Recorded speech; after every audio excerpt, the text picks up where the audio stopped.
I've seen a lot of people rush out the door for the cheapest push mower or a tiny starter tractor and then end up spending a weekend resharpening blades, dragging a sagging deck through a lawn that still looks half-cut. The regret comes from that false economy. You think you saved a few bucks, but the real cost is time, frustration, and sometimes a second purchase to fix the mistake. That's why I wanted to see if the Husqvarna TS140X could be the smarter middle ground instead of the cheap alternatives that leave you wishing you'd spent a little more. Link is in the description if you want to check the product details on Amazon. The TS140X sits squarely in the serious homeowner tier. It's not a garden center toy, but it's also not a commercial-grade machine you'd lease for a golf course. The 24HP Briggs PC engine gives it enough grunt to tackle a typical suburban yard of 2 acre without the engine stalling on a thick patch of clover.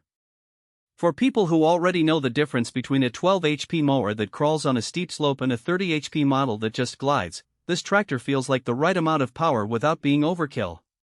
One of the first things I looked at was the deck.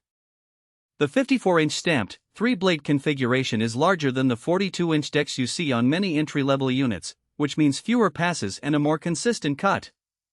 Because the deck is stamped rather than welded, it's lighter, which translates to a slightly smoother ride when you're cruising across a level lawn. In practice, I found that on a 0.6-acre property with a mix of fescue and a few stubborn weeds, the mower cleared the entire area in just under 30 minutes. That's a solid benchmark if you're trying to compare it with a 42-inch push mower that would probably have taken an hour and left a few streaks. The Tuff Torq hydrostatic transmission is another selling point. Hydrostatic transmissions are prized for their no-shift feel. You simply press the accelerator and the tractor responds, which is a huge comfort factor when you're moving back and forth across a yard. The trade-off is that hydro units can be a bit more sensitive to maintenance. The fluid needs to be checked regularly, and if you neglect it, the smoothness can turn into a jitter. For a homeowner who's comfortable checking a dipstick every few months, the convenience outweighs the extra maintenance step. For someone who prefers a simple manual gear set and doesn't want to think about fluid, this could be a drawback. Fuel capacity is something that often surprises people. At 3 gallons, the TS140X can run for about 2 to 2.5 hours before you need to stop and refuel. On a larger property, that means you might have to make a quick pit stop halfway through the job. In a real-world scenario, I tested a 0.8-acre lawn with some hilly sections. I had to pull over once to add fuel, which added roughly 5 minutes to the total time. If you're mowing a small to medium yard, the tank size is more than enough, but it's worth noting if you have a larger tract of land. Now, who should actually consider buying this machine?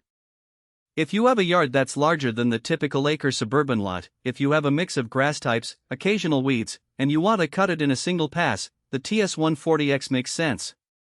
It's also a good fit for people who already own a small garden tractor and are looking to upgrade to something with a bit more horsepower and a wider deck without jumping into the 6-figure price range of commercial units. The price point positions it as a serious upgrade over a cheap push mower, but still accessible for the DIY-oriented homeowner. Conversely, there are clear reasons to walk away. If you live in a tight, heavily landscaped garden where a 54-inch deck would have trouble navigating around flower beds, you'll end up spending time turning or manually trimming the edges. The hydrostatic transmission, while smooth, does add a layer of complexity that some owners might find unnecessary. And if you're on a strict budget, there are cheaper 4-wheel tractors that can get the job done on a small lot, though they'll likely have a less powerful engine and a narrower deck, meaning more passes and more fatigue. In terms of practical strengths, the combination of a 24 HP engine and a 54-inch deck means you're cutting faster and with less strain on the engine. The deck's stamped construction reduces weight, which improves maneuverability on gentle slopes. The hydrostatic transmission offers intuitive speed control, making it easy for someone who isn't used to manual clutch work. The overall design is straightforward enough that you can do basic maintenance, oil changes, blade sharpening, and fluid checks without needing a dealership. The weaknesses are mostly about expectations versus reality. The 3-gallon fuel tank can feel limiting on larger properties, and the hydrostatic system does require regular fluid checks, a task some owners overlook. The stamped deck, while lighter, can be more prone to denting if you accidentally hit a rock.